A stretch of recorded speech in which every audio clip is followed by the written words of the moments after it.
Hi friends, welcome to Relaxrecipes. இன்னைக்கு ரொம்பவே கிறிஸ்பியான ஒரு ஸ்நாக்ஸ் எப்படி பண்ணலாம் அப்படின்னு பார்க்கலாம். ஈஸியாக ஆலு டிக்கி எப்படி பண்ணலாம்னு இன்னைக்கு பார்க்க போகிறோங்க. இது வரைக்கும் நம்ம சேனலை சப்ஸ்கிரைப் பண்ணாதவங்க சப்ஸ்கிரைப் பண்ணிக்கோங்க. அப்படியே பக்கத்தில் உள்ள பெல் ஐக்கானை மறக்காமல் ப்ரெஸ் பண்ணிவிடுங்க.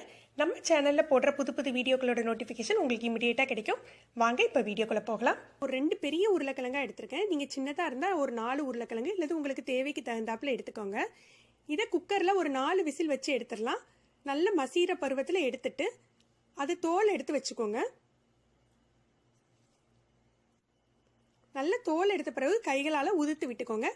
இப்போ நான் உருளைக்கிழங்கு உப்பு இல்லாமல் தான் வேக வச்சுருக்கேன். நீங்கள் அதுக்கு தகுந்தாப்பில் மசாலாவில் உப்பு போட்டுக்கணும். நீங்கள் உப்பு போட்டு வேக வச்சிங்கன்னா கொஞ்சம் கம்மியாக போட்டுக்கோங்க. நல்லா உதுத்துட்டு அதில் என்னெல்லாம் சேர்க்கணும் அப்படின்னு சொன்னீங்கன்னா உப்பு போட்டுக்கோங்க. நல்ல பொடியாக நறுக்குனா மல்லிக்கீரை போட்டுக்கோங்க.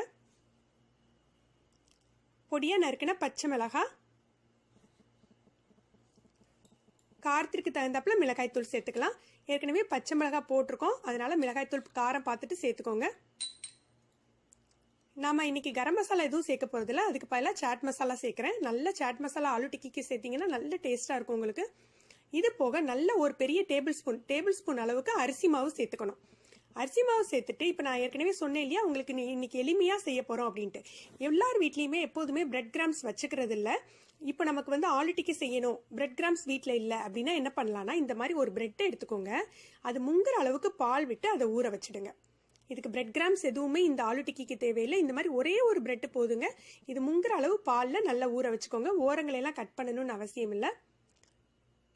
நல்ல பாலை ஊறிட்டோம். அது இந்த மாதிரி உரிச்சு பின்னால அந்த பிரெட்டை கையில் எடுத்துக்கோங்க. கையில் எடுத்துட்டு அதில் உள்ள எக்ஸஸாக இருக்கும் இல்லையா பால், அதை மட்டும் லைட்டாக பிழிஞ்சு விட்டுருங்க. ஃபுல்லாக பிழிஞ்சு எடுக்க வேண்டாம். எக்ஸஸாக இருக்க பால் வர்ற மாதிரி லைட்டாக பிழிஞ்சிட்டு இந்த பிரெட்டை அந்த ஆலு மசாலா இருக்கு இல்லையா அதோட சேர்த்து நம்ம பிசைஞ்சிக்க போகிறோம். இந்த மெத்தடில் நம்ம பிரெட் கிராம்ஸ் எதுவுமே சேர்க்க போகிறதில்ல. இந்த மாதிரி 2 பிரெட்டை தான் சேர்த்துருக்கோம்.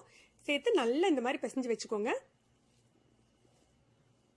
நல்ல உப்பு காரம் செக் பண்ணிக்கோங்க. இதில் நம்ம கட்லெட் ஸ்டைலில் உங்களுக்கு மைதாலாம் தடவ வேண்டியதில் எதுவுமே பண்ண வேண்டாம். இந்த மாதிரி உருட்டிட்டு கையில் லேசாக எண்ணெய் தடவி உருட்டிக்கோங்க. உங்களுக்கு தேவையான அளவு சைஸ் எடுத்து நல்லா உருட்டிக்கோங்க. உருட்டி நல்லா வட்டமாக ஷேப் பண்ணிக்கலாம். உங்களுக்கு இந்த மெத்தட் ரொம்ப சிம்பிளாக இருக்கும். பிரெட் கிராம்ஸ் சேர்க்க வேண்டியதில்லை.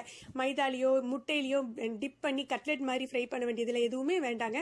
இந்த மாதிரி கைகளில் எண்ணெய் தடவி உருட்டி நல்லா ரவுண்ட் ரவுண்டாக ஷேப் பண்ணி எடுத்து வச்சுக்கோங்க.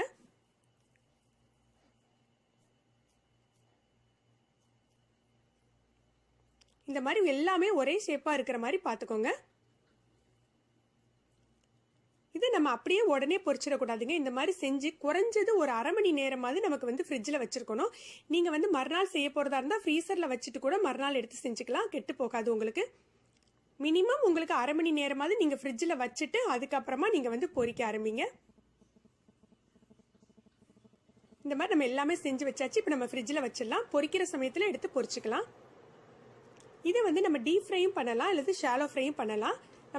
நமக்கு எப்படி இஷ்டமோ கொஞ்சமாக எண்ணெய் விட்டு நீங்கள் ஷாலோ ஃப்ரை கூட பண்ணி எடுத்துக்கலாம். எண்ணெய் சூடானாக்கல, நல்ல சூடான பிறகு மிதமான தீயில வச்சுக்கோங்க. வச்சு இதை போட்டு 2 பக்கமும் நல்ல பொன் முறுவலாக வர்ற மாதிரி பொரிச்சு எடுத்துக்கலாம். எப்போதுமே ஆலு டிக்கியோ வடையோ எது செய்கிறதா இருந்தாலும் வழக்கமாக நீங்கள் பொரிக்கிற எண்ணெய் சட்டிலேயே பொரிங்க. அப்புறம் தான் உங்களுக்கு ஒட்டாமல் நல்லா வரும். பொதுவாக ஸ்டெயின்லெஸ் ஸ்டீல்னால் கொஞ்சம் ஒட்டும், அதை பார்த்துக்கோங்க. நீங்கள் ஒரு பக்கம் நல்லா பொரிஞ்சாக்கல இன்னொரு பக்கம் திருப்பி போட்டு வேக வச்சிடலாம். திரும்ப திரும்ப 2-3 தடவை திருப்பி போட வேண்டியது இல்லைங்க. இப்போ பாருங்க, ஒரு பக்கம் நல்லா ஃப்ரை ஆயிடுச்சு. அதை நான் திருப்பி போட்டு காட்டுறேன் எப்படி இருக்குன்னு பாருங்க.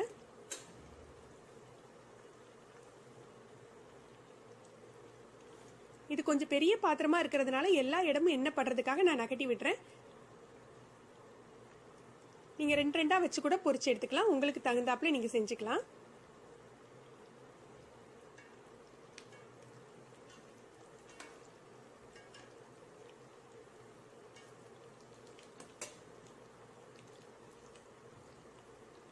தீ ரொம்பவும் மிதமாக வைக்காதீங்க. ரொம்ப லோ ஃப்ளேமில் இருந்ததுன்னா உங்களுக்கு ஆலு டிக்கி உடஞ்சிடும். அதனால மீடியம் ஃப்ளேம்லேயே வச்சுக்கோங்க. மீடியம் ஃப்ளேமில் வச்சு பொரிச்சாதான் உங்களுக்கு நல்லா இருக்கும் கிறிஸ்பியாக. இப்போ நம்ம ஒவ்வொன்றா திருப்பி போட்டுடலாம். பாருங்க எப்படி நல்லா ரெட்டாக வந்திருக்கு. நம்ம இதில் எந்த பிரெட் கிராம்ஸ் எதுவுமே சேர்க்கல. இந்த மாதிரி மீதம் உள்ளதையும் நம்ம பொரிச்சு எடுத்துடலாம்.